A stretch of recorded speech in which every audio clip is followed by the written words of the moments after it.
I'm Johnny Smith. I'm Richard Porter. And this is Smith & Sniff, a podcast in which two friends talk about cars and many other things. Hi, everyone. We're Hi. in the same room again, which is quite a novelty. I like it. It's good. We're here at Bicester Heritage. Yes. In the Haggerty Treehouse, or whatever they call it. Clubhouse? Do they call it that? You can't keep cars in a treehouse because logistically it would be the most convoluted setup with pulleys. True. Anyway, they have this building here, which they very kindly just let us use. I love the Haggerty Clubhouse. We're allowed to say now, aren't they? Because I think tickets are on sale. And we're doing a Festival of the Unexceptional in the summer. We mentioned it last week. We did? Excuse me. You got a misfire going on there, pal. Dear God, that's crept up on me. Yeah. We're doing a fouled plug. We're going to be on stage at the Festival of the Unexceptional in the summer.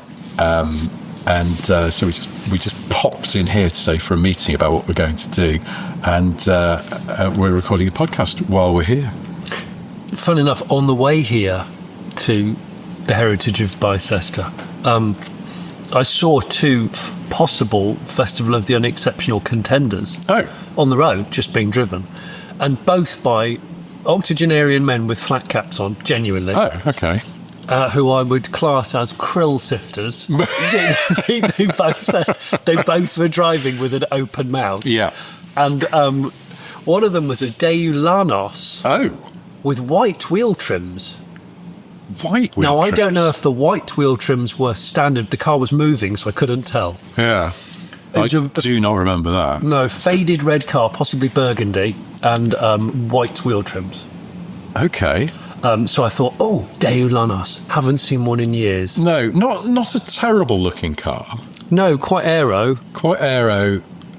A whiff of sort of generic car created for an insurance advert. but not an ugly car. I think the proportions of things are fundamentally all right. No, not bad. Not bad. So, okay, what was the other one? And the other one, I've actually just realised I don't think it would qualify for Festival of the Unexceptional because it's too high spec, annoyingly, but I saw it and did an and it was a Jag S-Type V8. Oh. Just, so yeah, not I think that would be also only early S-Types. They've moved it slightly. This year's 1970 to 2000. So millennium cut-off. Yeah, but... Right, okay. Speaking of which, I mentioned there's a black Jaguar S-Type has turned up on a street that I walk down quite often near my house. And this black S-Type's sort of got like slight body kit, so sill extensions and probably a lip on the front bumper. Yeah. That's how it was advertised in the brochure. Yeah. Slight body kit. Slight body kit, yes.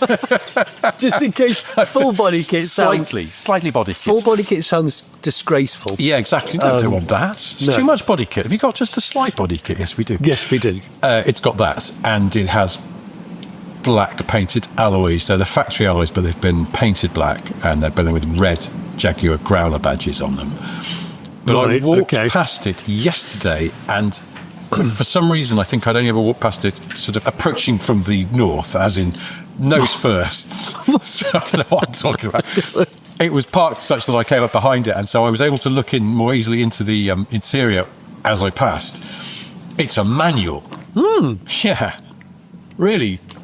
Did you say this is an S? S-Type, yeah, so it must be the 3-litre V6. Oh, did they do the diesel with a manual? Oh. Maybe they did.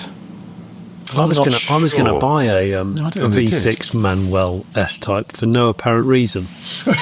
Apart from the fact that it is a little bit rare, but nobody cares. But I kind of do care, so... When the S-Type first came out, TV's James May, in his job on old Top Gear, went to somewhere abroad to test it for the show. And there was some snafu with the in-car footage. And snafu. While we were filming something else in Milton Keynes, I remember, a brand new S-Type V6 manual was delivered to this shoot. So James could go out in it and redo some of his interior pieces to camera. Right. However, the car he'd driven on the launch was left-hand drive, and the car we got in Milton Keynes was right-hand drive. So we had to flip the shots. I wonder if this is on YouTube, because if it is, I'm sure James had a side parting in those days. Well, so it was just a different... It's left-hand side parting. Side parting would have switched sides, unless we got him... I don't remember us getting him to part his hair on the other side, but yeah, we had to cheat it because they couldn't get us at short notice a left-hand drive S-Type in the UK. But that I drove, that's the first S-Type I ever drove, was a V6 manual. Yeah, and I remember it felt very hefty. What, like a physical shift? Quite a... I remember I think it was one of my colleagues at Evo describing BMW gear shifts as knuckly. Right. Because they're sort of mechanically, but it's not quite mechanical. It's sort of bony almost. And it was a bit like that. It wasn't bad, but the whole car just sort of felt quite hefty. Not in a bad way, but just... You're making me want one more with these descriptions that you're describing, Richard. I told you that I saw a note on the windscreen of the black one that's in my neighbourhood, so if you want me to note it up... Oh, gosh. It turns out there's a whole queue of people putting notes on the screen. I can't do it. Can I just say hello to a chap who shouted... I think he shouted "stroker" at me. I told you about this, didn't I? From a Seat. Yes. But caught me quite off guard. I was walking the dog. The Seat Stroker sounds like a really good... sounds like quite a worthy model, I think. Cupra Stroker. But he pulled in, or he was passing slowly because he was going down a road with speed bumps on it. And I was waiting to cross, and he pulled in, or he just stopped, essentially, at the curb. Passenger window going down as he pulled up, and I thought he was going to ask for directions or something, and no, he just went "stroker." That's just almost a drive-by shouting. Yeah, it was almost a drive-by shouting, and it caught me quite off guard, and all I could think to say was "flute" back at him, which to an onlooker would have seemed quite strange. That's code. But anyway, thank you for taking the time to shout a catchphrase from your Seat mystery man. Because then he drove off. It was like that was it. It was a very quick transaction. "Stroker, flute." And we went about our business. So like Rocky and Bullwinkle. Yeah. Stroker and flute.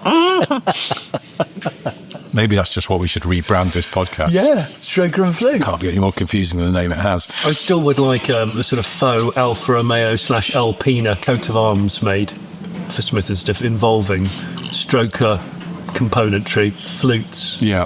For maybe manifolds that look like flutes. Okay. Yeah. Look, guys. Hey, guys. There's been a development since last time, and I was talking about how I was, and we've been in Manchester recently, so I'm going to use a Mancunian, a northern word. I was mithering a man who was selling a Honda Beat and trying to wear him down so that he would sell it to me for a price I found attractive and not his, what I thought was quite strong asking price. You were asking for haggling techniques last time. Yeah, I didn't really want... Because so I think where we left it, I'd said, what can I do to get that car off your drive and make us both happy? Yeah. And so he didn't seem to be keen to engage with my nonsense. But I gave it one last shot, and I backed up my one last shot. By then, I'm fully into just annoying. A very nice man, by the way. He's a really, Mayor, when I saw the car, very nice guy. And but I just thought I'm going to wear him down because there aren't that many Beats around. Yeah. You let the cart ride the line. Or whatever I still couldn't figure out after last time whether I was the carp or the angler. Anyway. Look, the long story short is I broke him with my sending him other Beats that have been for sale or are currently for sale to illustrate my point about why my offer was reasonable. Oh. And then I was out and about with my wife at an event on a Friday afternoon, and he just messaged me with "What the hell?" and then his bank details. Really? Yeah. So the deal is done? The deal is done. I haven't got the car yet.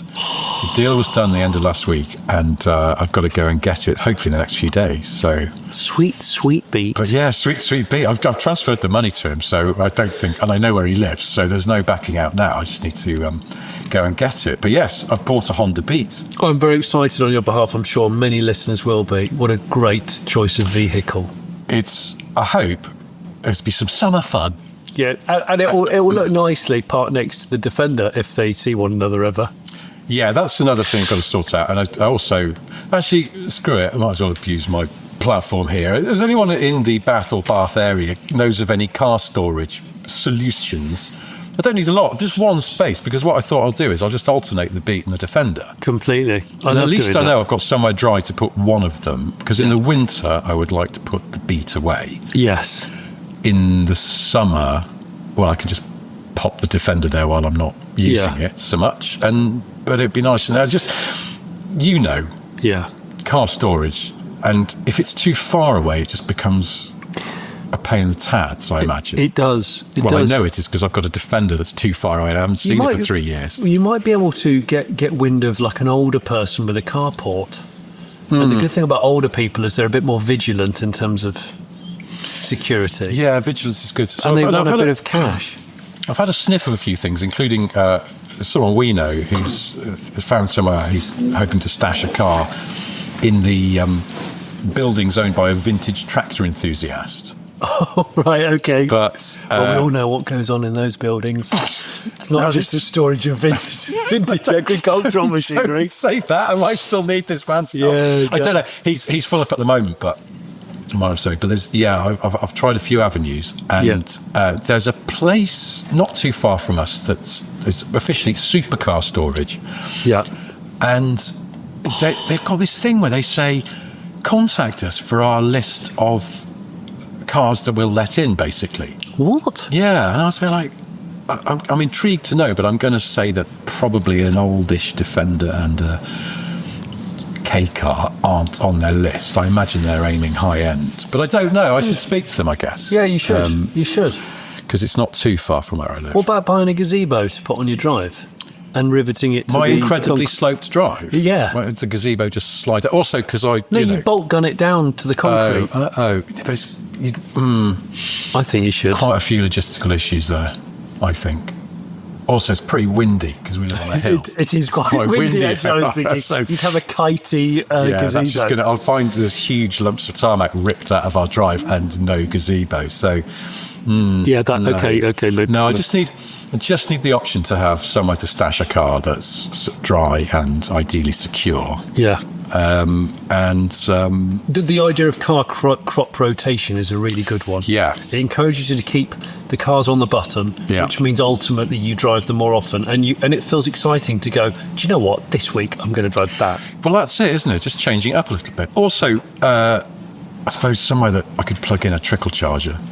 Always nice. Yes. Sorry, my list of demands now is getting long. People go, I've got an old outbuilder you can have. Oh, well, no, not if you want it to have electricity. Polished concrete floor, electricity. Must have a skylight. Yes. Must have photo quality lighting throughout. I think a barista's nice as well. Yes, on-site barista. Yeah. Good. A chill-out area I can just invite some mates over to watch the F1 or something.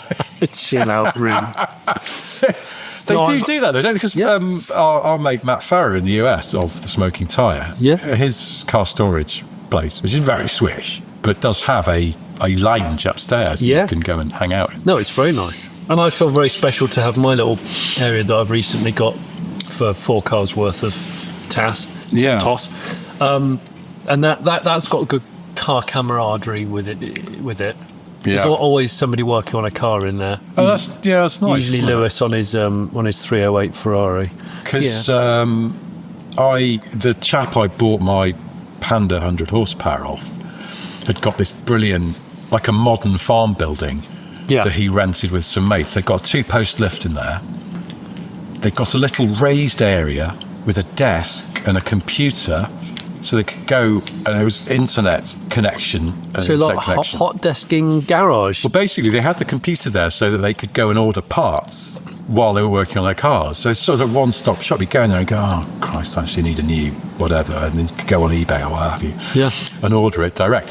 It was fantastic, but also then, because they've got more space than they needed at the back, they were storing some people's cars as well. And they just go down there a weekend, and hopefully someone else, one of the other guys, would be there, and you. It's good. It is good. As Americans would say, do some wrenching. Oh yes, which I think always sounds slightly painful. Yes. Why? I don't want to be too smutty, but when I hear wrenching, or hey, I did some wrenching last week, and I always associate it with some hurting your testicles in some way or other. I don't know what. Yes. Want me to come over and help you wrench? No! I would liken it to, you think it's funny at the time, you maybe have had something to drink, and you do what some might call a mangina, but you stand up straighter than you ought to. That's all I'm going to say. Yes. That's wrenching. Wrenching. Maybe that's what they're doing, I don't know. It's not retching, it's wrenching. Wrenching. Yeah. Well, anyway, so, yes. Where were we? Oh, well, I bought the beat. That's the headline. No, it's great. So yeah, it's red. It's had paint, but it looks good. Yeah. I mean, it is all, because when they fade and the bumpers fade at different rates of the bodywork and stuff, and they always look a bit mismatched. This one is pretty bob on, and the paint is. And the zebra interior is good. The zebra interior is good. However, the current owner. So what's nice about this car is the chap I'm buying it off used to live in Japan. He bought it in Japan while he lived there, and then brought it back here. That's nice. And he saw, I think he said he saw another beat at a car show that had these proper fitted, tailor-made covers for the seats that looked like black leather, and he liked them, so he bought a set, and it's got those on.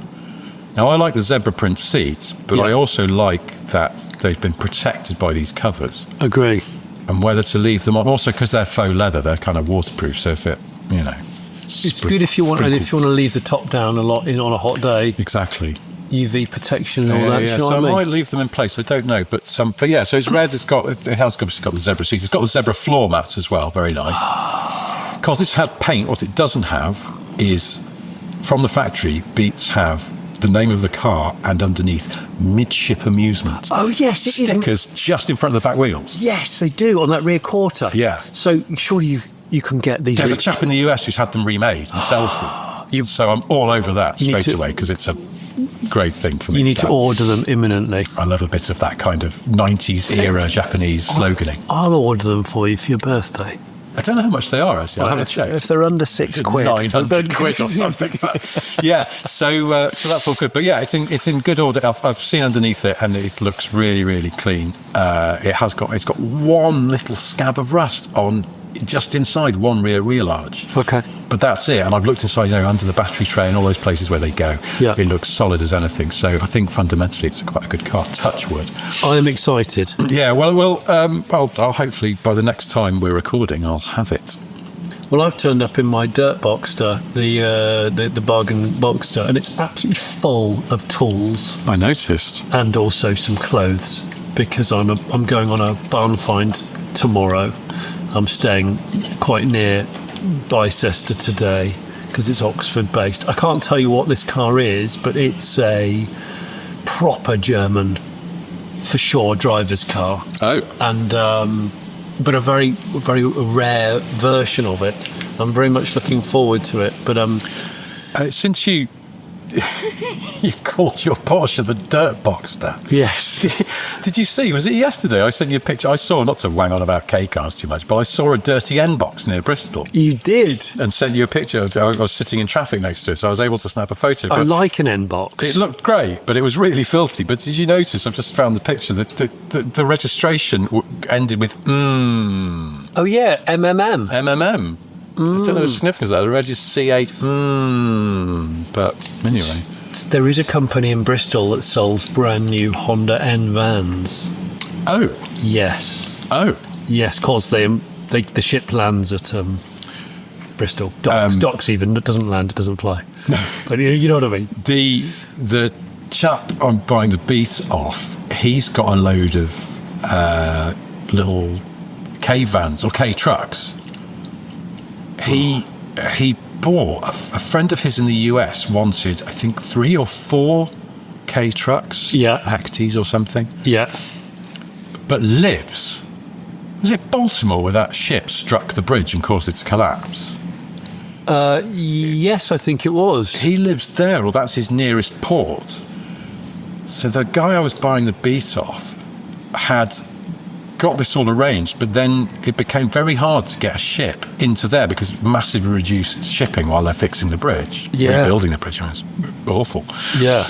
Accident. And so he's got some beats. He's got some K trucks here, and then he's got some more on a boat that he's just bringing here as well to sell.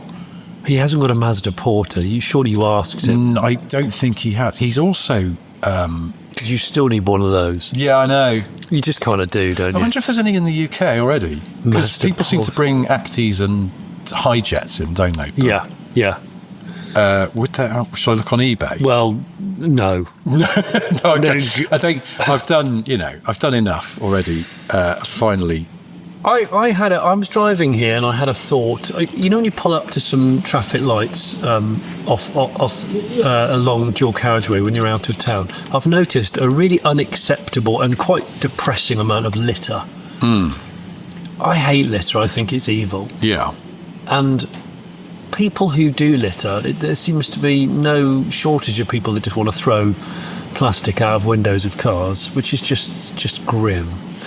Now, obviously, I'm not saying that we should become vigilantes and start beating people in the face who are caught throwing a can of pop out of their window or a sandwich wrap. Yeah, okay. But I've got an idea, and I wanted to share it with you and the listener. So we live in a world now which is heavily policed by CCTV. Yes. So assume that there's enough CCTV for these people to be caught with camera evidence. I would assume so, yes. Well, what you then do is, this is going to be a law that would be in place, hopefully. The person's address is attached to the car. The car, go around to the address, you find the car. You don't even talk to the owner of the car. Okay, but what you send round is a funfair airbrush artist. Okay, and what they do is they airbrush the litter onto the car. A picture of the litter? Yes, so if you kick a packet of quavers out of your car, you have a large depiction of airbrushed quavers on the bonnet of your car the next morning. And if you scrub it out or you change the bonnet, you get fined a huge amount of money that no reasonable person could afford. Some kind of very elaborate airbrushed writing as well, perhaps, that says litter bug or something like that. Completely. I dropped a packet of quavers and it gives you the address. Yeah. So instead of... I'm a litter shit. I'm a tosser. Yeah. Of litter. I think that it's better than cutting off hands, which is a punishment in some countries for bad crime. Now, I'm not saying I'd like to cut someone's hands off, but I'm saying if I catch someone throwing a KFC bucket out of the window, the next morning, I want to see that 2 Series BMW with an airbrushed KFC family food stuff on the bonnet. On there, quite often... I know this is another bugbear of yours, and rightly so, fly tipping. But every so often you hear a case of someone who's done some fly tipping with like some sacks of crap, bin bags full of crap, but then somebody will tear one open and the fly tipper's such a fuckwit, they've left their own gas bill in the thing. This has happened. The vigilante will take all the bags of crap back to their house and dump them on their front doorstep. But I always cheer that. I cheer it. I think it's wonderful because if people don't do stuff like that, then the baddies win. Yeah. Sadly. Yeah. So do you think there's legs for the funfair airbrushed litter? I like it because there's something whimsical about it, and yet it is a punishment because you wouldn't want it, would you? No. You can only imagine. It doesn't matter about the value of the car or anything. It could be a brand new G63 AMG G-Wagon. Yeah. The only thing is, do you think there's a certain type of person for whom it would almost be like a badge of honour because they would style themselves as kind of above the law or a bad boy or whatever? Well, then we let the public club them.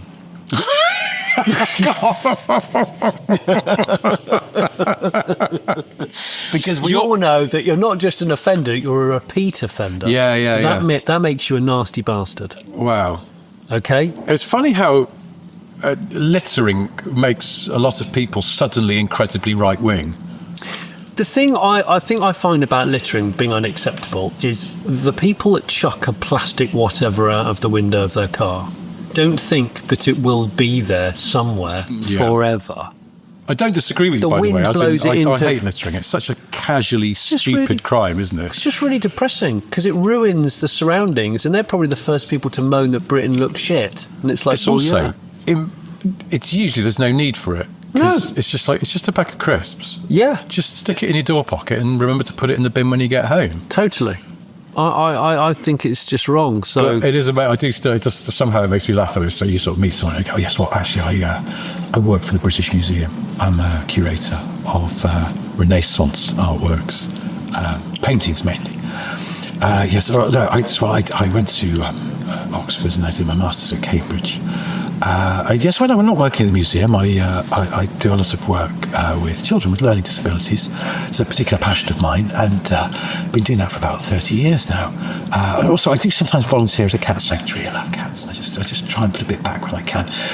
But if I ever catch anyone littering, I would literally machine gun them through the ears while shouting, "You fucking scum! You fucking scum!" You go, "Oh my God!" it's so true, though. It's so bloody true. But it is, because it is a needless crime It's awful. and so casual, and yet so, yeah, it doesn't. It obviously makes the place look crap. I'm just imagining now. What am I imagining? A Range Rover Sport with a bar of Snickers, sort of 3-foot diameter Yeah. bar of Snickers across the bonnet. Yeah. Lovely airbrush with all the sheen on the packaging and everything. So it's a proper piece of work. Not a quickly done airbrush work. Yeah. In fact, the airbrush artist who's commissioned by the government to do such a thing has one of those mobile tents, like a forensic science tent, which goes over the car. So even in inclement weather, they can still finish their art, which they need to complete. I mean, I'm not against the airbrush packaging because it's quite, it feels like the punishment fits the crime in a strange sort of way. Yeah. But if I think I'd go more extreme and What, just have incredibly airbrushed, multiple colours, beautiful sort of blending and fringing of it with all manner of effects and stuff, but just anus written up the side of a Range Rover Sport. Because then that's slightly embarrassing, isn't it? Yeah. Going, why is there a very, very lifelike but sort of 5 times scale packet of cheese and onion Walkers on your bonnet of your Range Rover? You're going, fucking just chucked them out and the bloody littering police got me. Yeah. But you just be excused, but anus written down the side of you. Or twats. That's a whole range of pre-approved but quite short words that can be airbrushed. But the airbrushing has to be fantastic. Yes. Really intricate. Yeah. But there's no doubt that it says anus. I'm just trying to think of other words which you could put down the side of it in a funfair style. Yeah, well, almost any word could be rendered in funfair airbrushing, but I think shorter just means that then, if the culprit is in, say, I don't know, a BMW Z4, relatively little amount of body side to do the art on, but you could still tit on a very short car, Cock. Yeah, exactly, yeah. Oh, I like it. I'm in. All right. If this was a pitch for Dragon's Den, I would be, I can't see any drawbacks here. I'm in. No.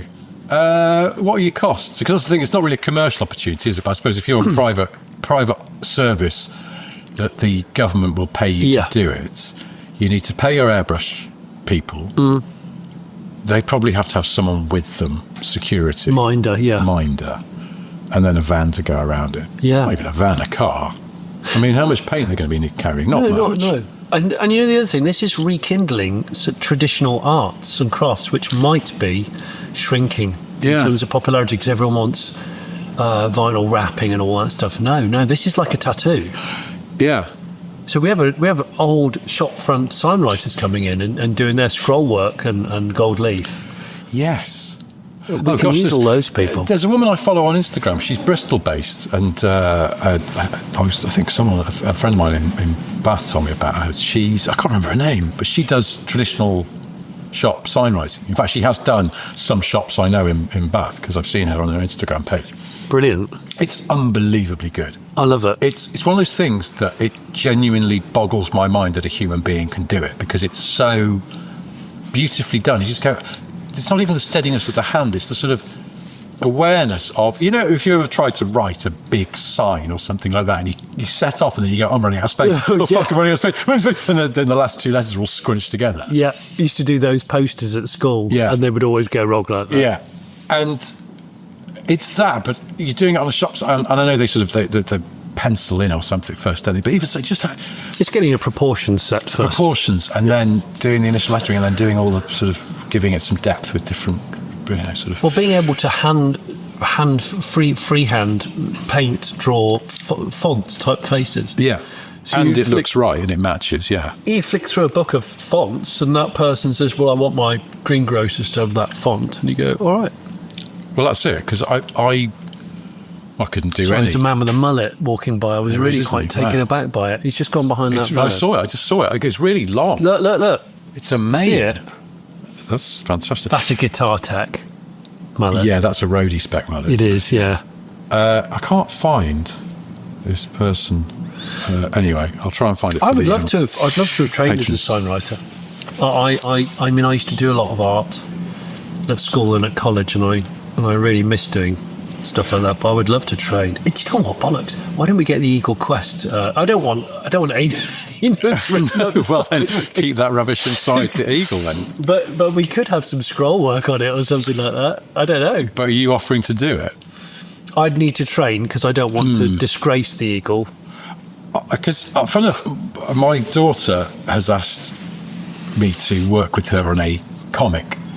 Okay. About her. So it's an idea. I used to, if I wasn't her, as our boy when he was very little, I used to amuse him by telling him stories about our dog, as if she was a cartoon character, and how she had this ongoing battle with the postman.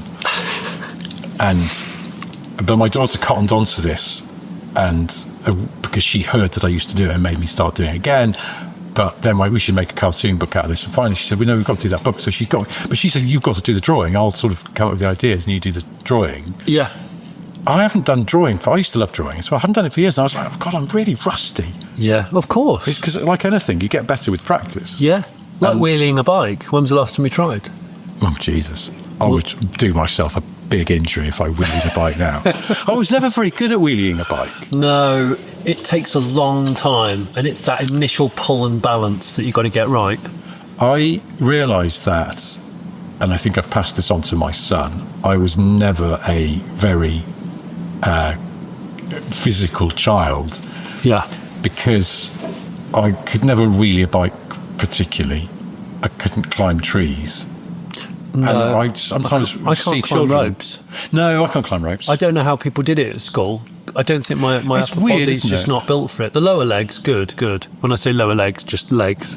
Yeah, because there's a gym, it's like a gymnastics centre that I take my daughter to. She's gymnastics there. But sometimes you'll see kids just zooming up a rope like a fucking squirrel, and you're going, how? I couldn't do that if a police dog was after me. No, that's it. They went, well, if you don't get up to the top of this rope, we're going to shoot at you. Yeah, we're gonna tattoo anus on your bottom. Yes. Okay, you might as well just get a tattoo gun now. Yeah, just because it ain't happening. No. There's nothing you can say will make me be able to do this. Yeah, it took me 2 years to be able to, of almost trying every day, to be able to do a successful amount of press-ups.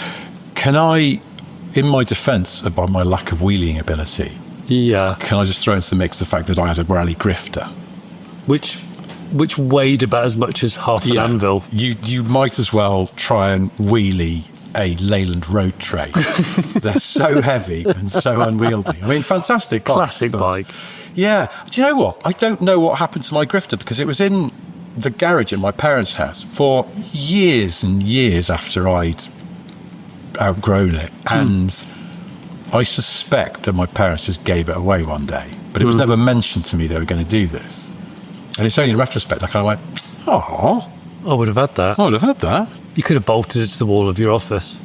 or I something. bet grifters they're going for big money now. Yeah, aren't they're not rally chopper money, I don't think. I mean, your Mark 1 choppers of the world, I think, are still... They've done chopper reissues, though, haven't they? Yeah, they have, yeah. But weren't they about 1,500 quid or something? They were quite a lot, and of course the original ones still hold more value. I don't know my classic bikes inside and out, but I know that they're the chopper thingers. There were various different... I mean, to me, classic grifter is the blue. Yeah. But there were earlier ones that were red. I had a striker. Oh, did you? Yeah. See, I had a boxer. Yes, well, I had a boxer before the striker. I had a second-hand one that my dad did up to look like a rally burner, bless him. Because my parents either couldn't afford a rally burner or didn't want to get me a rally burner. So my dad bought burner decals from the bike shop. Really? And crossbar pads and everything, and did a boxer, like a hybrid. Boxer burner hybrid. Did the burner not have 5-spoke plastic wheels? Yeah, it had mag wheels, yeah. Yeah, mag wheels, yeah. There's a grifter, Mark II rally grifter in blue, here on eBay for 363 quid. Limit. 363 quid and 72 pence. What a strangely specific price, but it's an ad, not a auction. That is a lot of, unless it's a euros conversion or something. Oh, maybe. Euros. In the UK. There's another one, it's just a frame here for £89, but that's not actually a lot of... Nostalgia's quite valuable, man. Yeah, that's the thing. Imagine if I bought a grifter, though, what am I going to do with it? You're not going to ride it. Funny enough, because I took my daughter's got a little bike, and she hasn't ridden it for ages. And it was a beautiful evening the other weekend. And I just said to her, you haven't ridden your bike for ages. She went, can I go out and ride it now? I was like, okay. Yeah. So we went down to, there's we've run down there, that old railway line that's tarmacked in Bath that sort of winds its way around. And it's smooth and it's flat, so it's good for cycling. Yeah. Because she's not super confident. So we went down there, and I just ran along with her. It was all very nice, but it was only afterwards I was like, if I had a bike, we could have gone further and it would be good. And so, but I don't have a bike. I don't own a bicycle anymore. I haven't owned a bicycle for years. So I went, and I think Halfords, you can buy a bike for 100 and something quid. Yeah. And I was like, how shit is that going to be? Or is it going to actually be like, is that going to be the Dacia Sandero of bikes? And you'll just go, this is perfectly good for someone who's not really into bikes. It probably is, but there's so many second-hand bikes out there.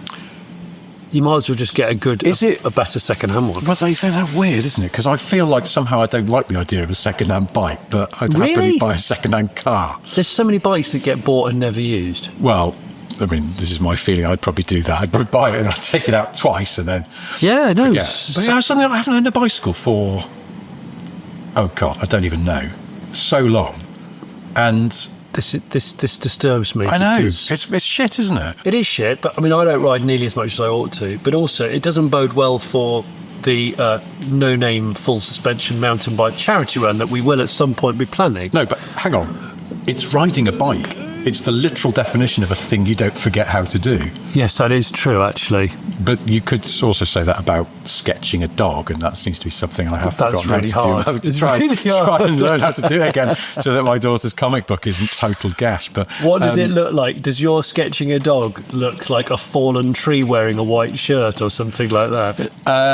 No, it's just I sometimes forget which way the back legs of a dog go. Yes. And I'll do it and then go, oh, that's quite unrealistic. She looks like she's wearing boot-cut trousers. And they're facing the wrong way. Her legs are on backwards. Sketch in pencil every time for that reason. I do, yeah, for exactly that reason. And anyway, where were we? I don't know. Oh, yes. Well, anyway, cheap bikes. I'm inviting listener contributions on this. If you've recently bought a cheap brand new bicycle and been delighted with how good it is for the money. Yes. Or not. Or if you're like, no, Rich, what you want to do is you want to go and get a ex-police auction bike. Yeah. Oh, yeah, police auction. That's anyway, what you want. Do let us know. hello@smithandsniff.com. And if you happen to be selling a factory exhaust for a Honda Beat while you're at it, I'll have that off your hands. I would like to talk about Shakin Stevens' extremely rotten Mercedes. Oh, shit, yes. Because we were going to talk about it a week ago. We just forgot. We got carried away. So Shakin Stevens, the Welsh singer off of the 80s, might have even been from the 70s as well.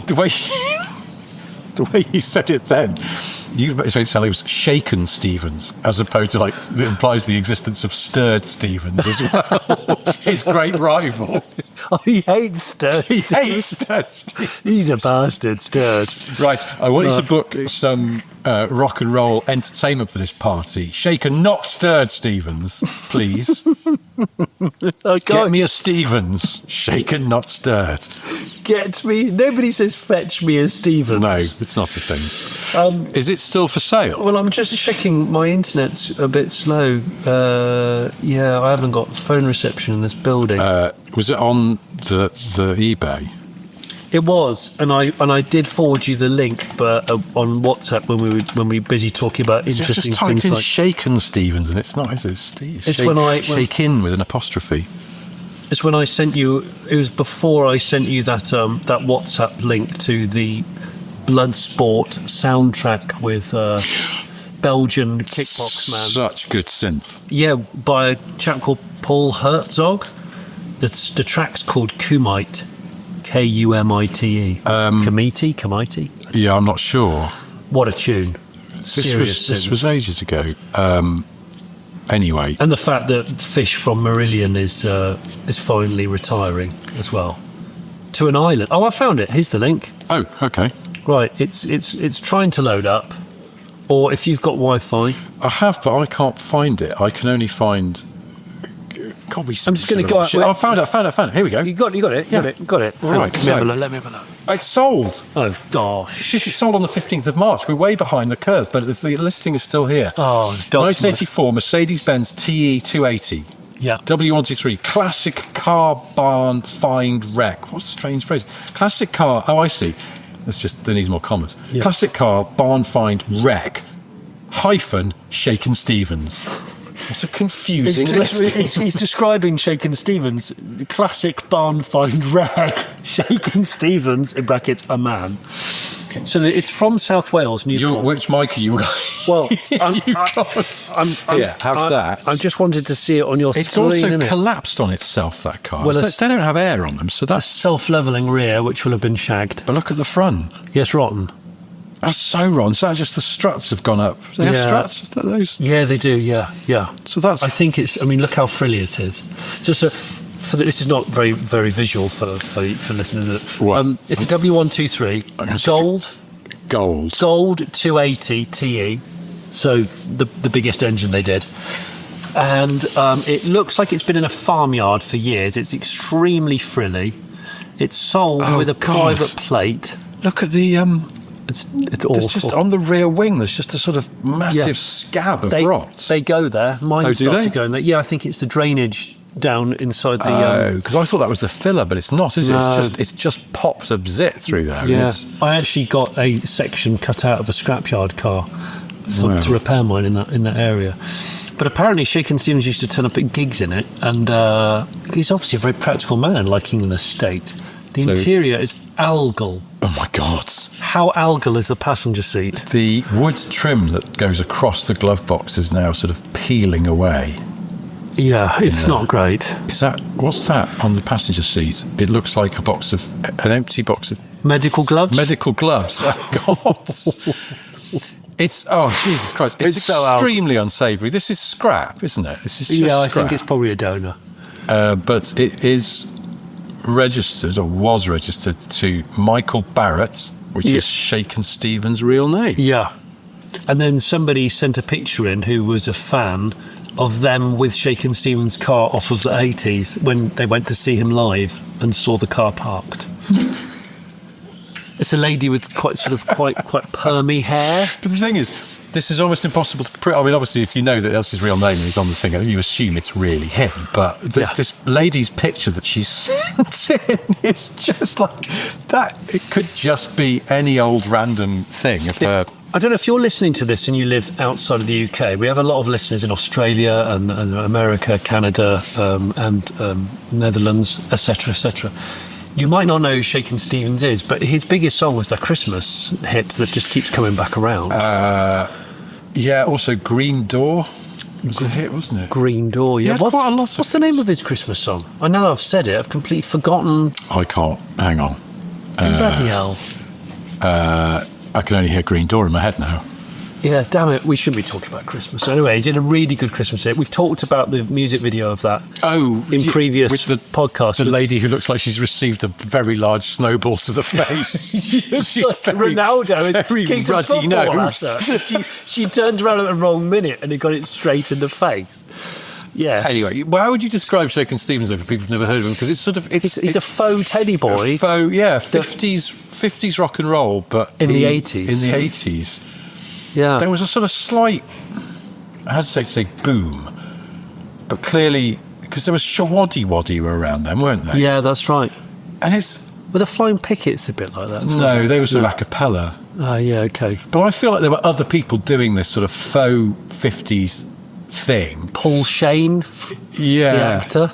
Well, yes, because he had a sort of teddy boy. He was a bit teddy boyish, wasn't he? But it's slightly odd to me in that they were doing it only about 30 years, if that, after it had been originally a thing. So I suppose it's like...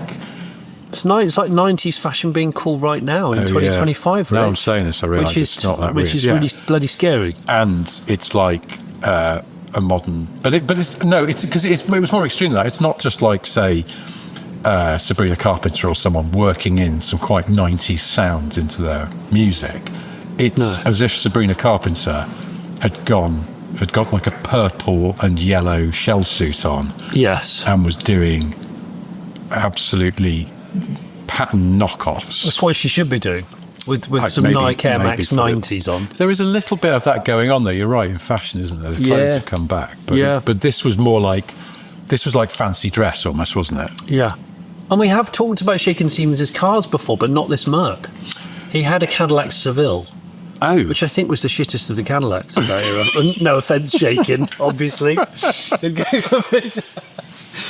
hope it wasn't the front-wheel drive one, because that really was Don's left. Again, it sounds like a Viz cartoon. Shaky shit Seville. And it's just him trying to be a faux 50s rock and roller, but he's got a really crap... Everyone's expecting him to turn up in like a, Coupe de Ville from 1959, and he just... But just doesn't. Which wheels are driven on that Shaky? It's not important. No, it is. Tell me. Yeah. The front. Use the fronts. Go on, do a burnout. No, I don't want to. Go on, do a burnout. I want you to do a burnout in your Cadillac. Prove how rock and roll you are.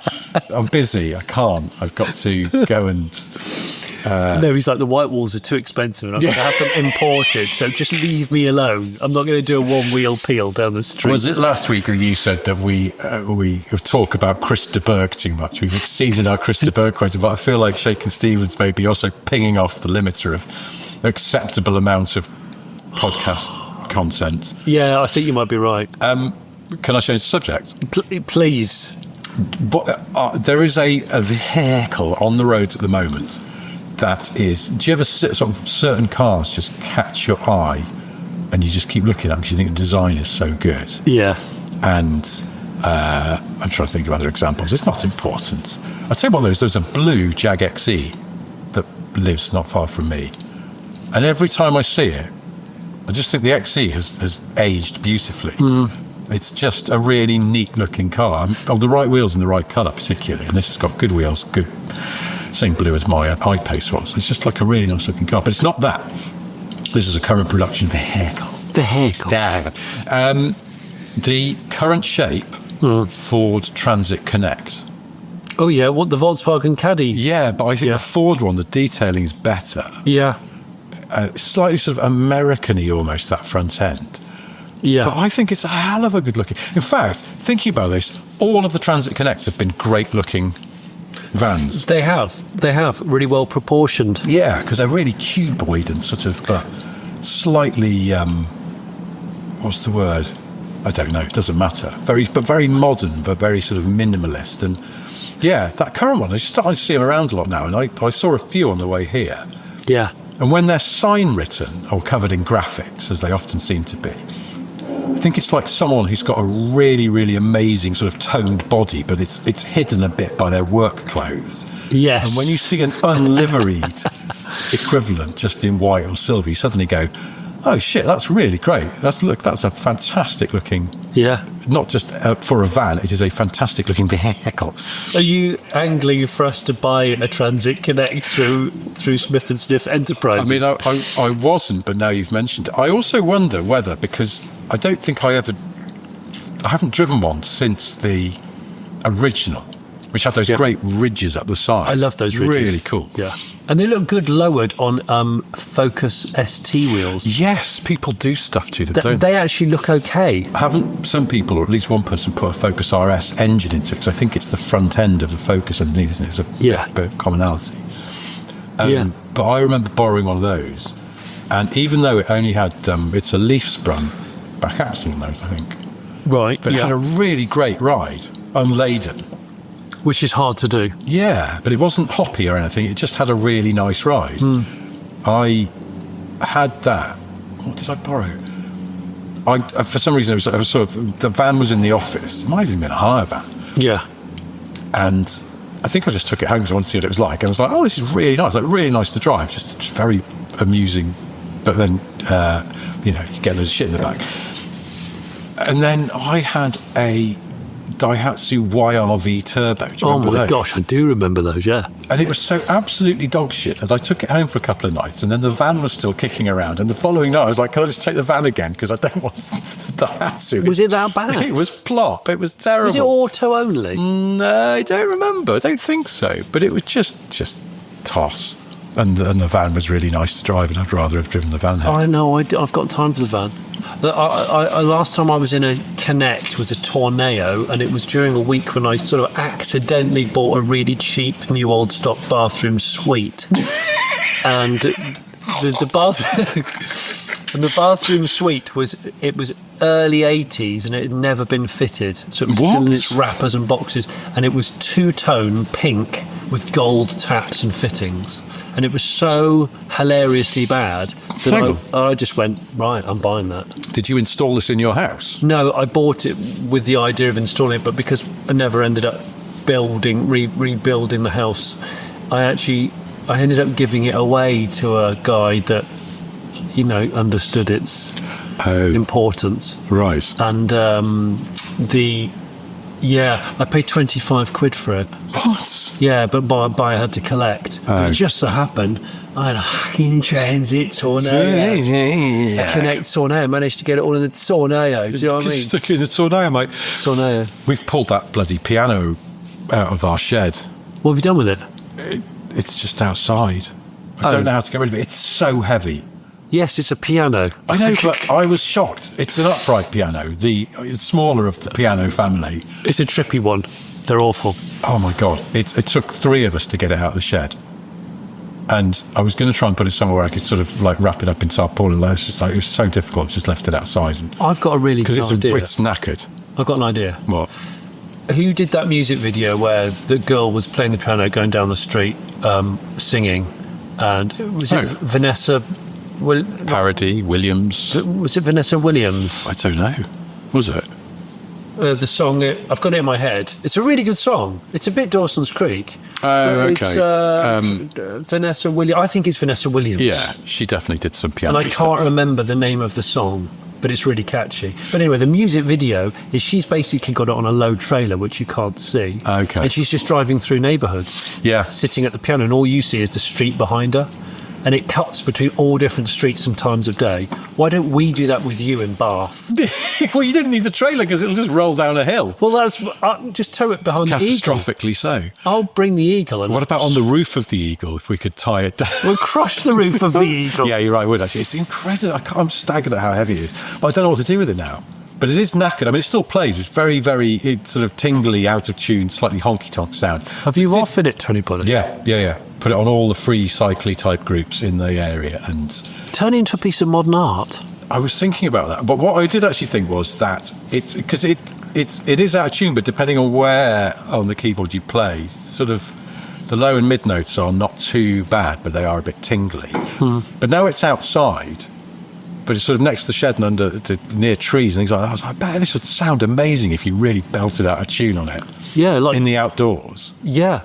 Good golly, Miss Molly or something. You know the way they famously that Martin Hannah, the producer, got Steve Morris out of New Order, or Joy Division at the time, to go and play his drums, set up his kit on the roof of the studio and play out, and they ran cables out to mic it up outside because he wanted the particular sound of playing them outside.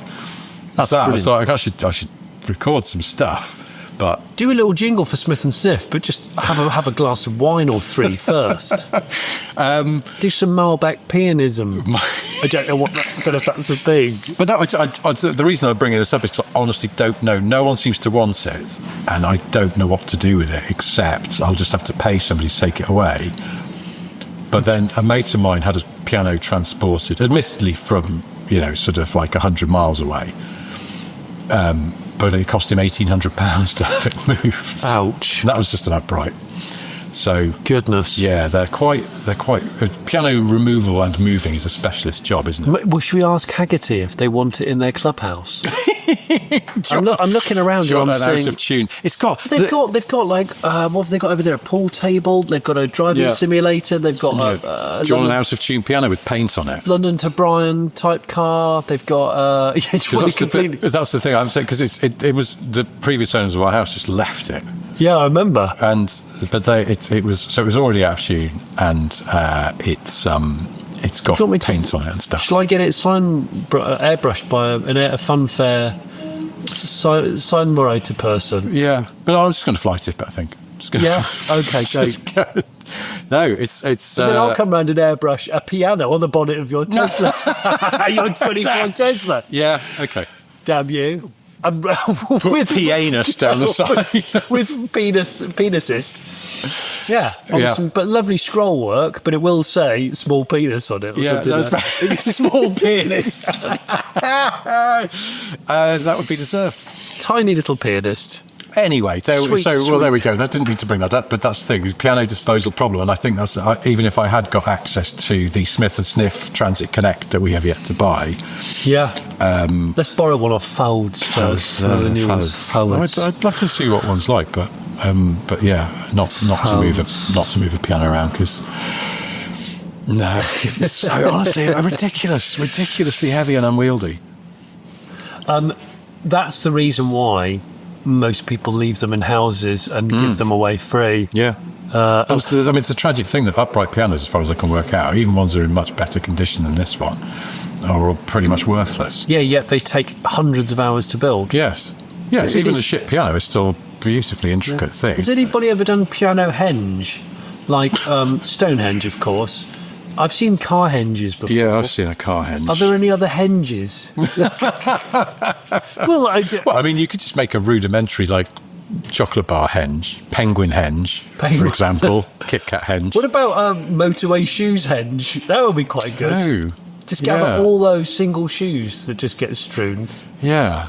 And just do a henge of them. What about tone henge? People call Tony doing some sort of like human pyramid work in the shape of the West Country's most ancient monument. Tone henge.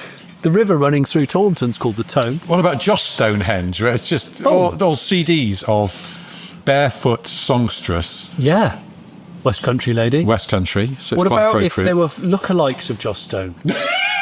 But Joss is one of them in there. You've got to guess which one. This is a Joss Stonehenge. Joss, like Joss Jenga. Yeah, Joss Stonehenge, but one of them's the real one. Yeah. Okay. Wow, good. Bloody hell. Add it to the list of ideas. Fantastic ideas. Yeah. We could form a travelling Joss Stonehenge show in the Transit Connect. Well, Tornado. We need Tornado to see the seat. Tornado. Actually, we're going to need a couple, because there's going to be quite a few. Just one regular van, one Tornado. Do we need any props and things? I suppose costumes. They all dress to look like stones, or is that implicit in the name? I don't know. Maybe grey, like the Rolling Stones, mottled leotard. Rolling Stonehenge. Hang on. What? Well, hang on a minute. Yeah, could you bury all of the surviving Rolling Stone people alive?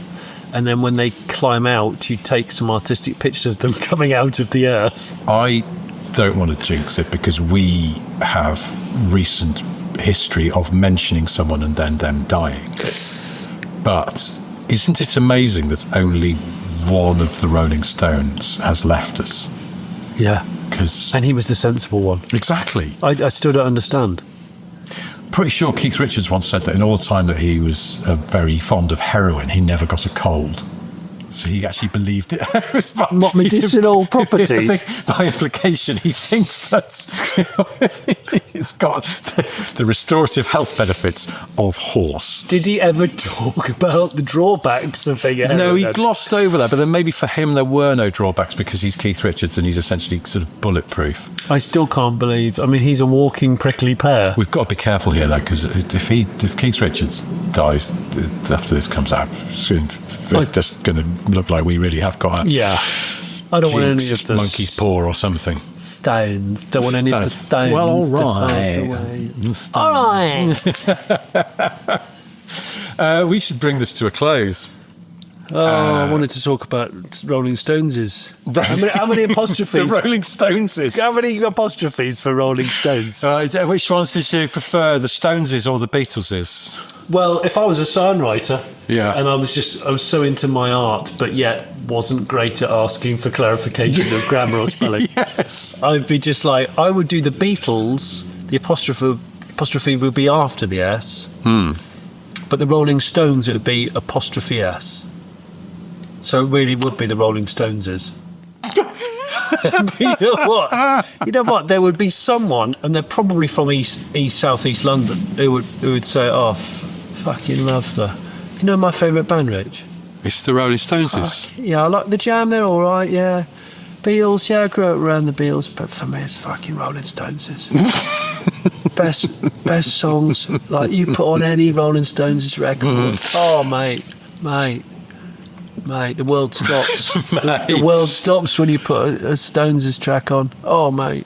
Which one's your favourite? Do you like the Paints It Black? Or Yeah, I like one about the nervous breakdown. I quite like that one. Give Me Shelters is? Shelters with the woman's. Yeah, she's good. That woman shrieking, that's a good one. I like that one. What else? Woman shrieking? Yeah, that woman shrieking in Giving Me Shelters. Yeah. Actually, Bloody love that track, mate. We should bring this to a halt, but that's just reminded me of something which I'm going to say in a second. Yeah, right. But anyway, we should stop now. Before we go, We're stopping. however, I have three things to tell you. The first is that Johnny's engaged in an interesting new project where he's attempting to create a TV show where the former lead singer of Marillion rats on criminals in front of the police. It's under the working title Fish Fingers. If that's not to your taste, then of course there's the Late Break Show. Now we're recording a little ahead of time, so there's a chance you're not going to know what's coming up. But don't worry. I'm not going to say what's on the Late Break might Show. overpromise. There's regular stuff, and I'm going to say it's all well crafted. Yeah. And if you haven't watched the Subaru XT barn find, Oh, you know, I haven't got around to it yet. I'm going to watch that tonight. if nothing else, watch it for the design of the steering wheel and the gear shifter. It's sort of asymmetrical, isn't it? Asymmetric. I remember that's amazing. I'll talk about this another time. I've got to write about it. And the most Airwolf of gear shifters I've ever seen. Excellent. Yes. Second thing I have to say is I have various books out. Steel Flies is one of them. It's a spoof Cold War novel by the pretend car journalist Roy Lanchester. Described by at least one reader as surprisingly enjoyable. So why not find out for yourself how surprising the enjoyment can be? Surprisingly enjoyable. And since we just brought it up, the third thing I've got to tell you is that the female vocals on Gimme Shelter by the Rolling Stones is by a lady called Mary Clayton. Yes. But when she did that incredible vocal performance, she was both 4 months pregnant and wearing her pyjamas. Now, I knew she was wearing pyjamas because she did it at about 3 a.m. or something stupid. Yeah, they rang her up in the middle of the night and went, "Get down here. You got to do it. We're in our most creative zone." And she's like, oh my God. So she went down there, yes, tired, pregnant, PJs, and then belted it out of the park. I was astonished at when I heard it. Do you know, that's the first time I think I'd heard of one of your facts.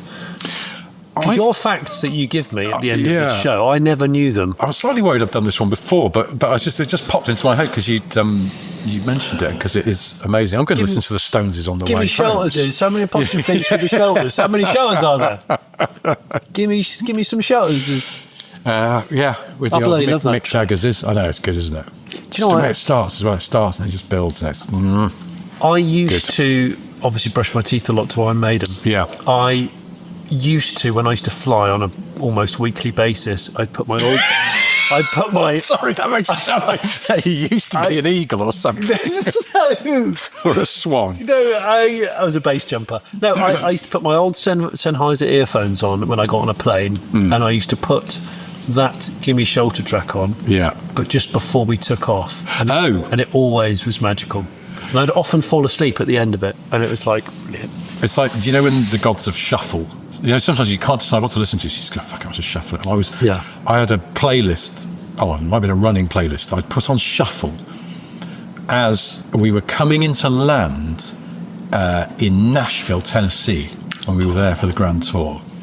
Still never been. Fantastic town, really good fun. I'd like to go. Just as we sort of came below the cloud, and then you could see, and so it's very wooded around on the approach to Nashville. But then you start to see the city and things, and it was so exciting because we were really excited to be there.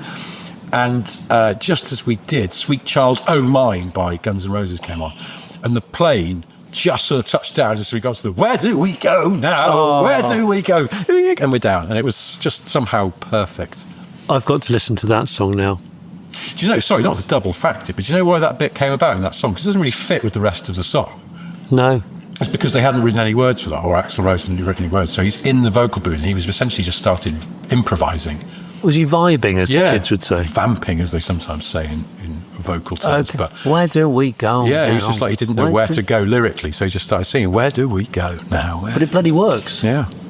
Great things are born out of accidents. I don't mean car accidents. No, but accidental, creative things. It's true, absolutely. That's why AI is shit, because it can never do that. It can only regurgitate things it's stolen. So, anyway. Where do we go now, Rich? Where do we go? Home. In the word of Axl Rose. I'm going home. I generally go home and I'm going to watch your XT film because I'm looking forward to it. But anyway, thank you ever so much for listening. We'll be back again next week. In fact, I know we're back on Friday answering your questions, but we're back the following Monday with more of this Bobbins. Until then, goodbye. Cheers, mate. Thanks, mate. Bye. Like and subscribe and maybe leave a nice review.